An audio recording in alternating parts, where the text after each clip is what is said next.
le 14 juillet, à Parakou, c'était une grande fête. Ça qui démarrait d'ailleurs par un comice agricole.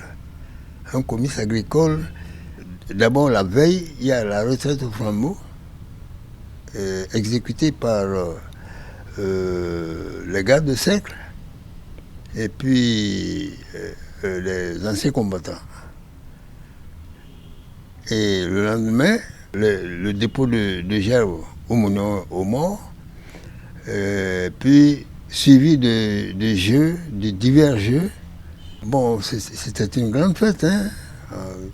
Les gens venaient des villages environnants.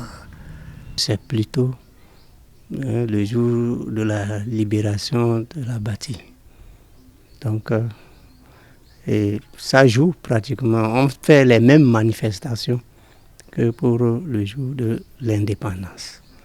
Mais je me rappelle au moins que pour les anciens combattants, et qui sont pratiquement bâtonnus, ils appellent ça Catrasuet. Catrasuet. Non, le 14 juillet. Là. Ils n'arrivent pas à dire 14 juillet, mais ils disent plutôt Catrasuet. Le 14 juillet, il y avait eu des édifices. Et ces bâtiments ont une architecture complètement différente de ce que nous avons aujourd'hui. Et à commencer par le grand immeuble de la préfecture. Vous allez à Niki.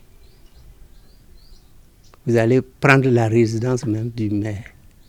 Vous prenez le bureau qui est immédiatement à côté là.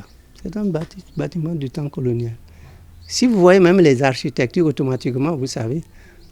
Allez à l'OCBN, vous avez vu les bâtiments.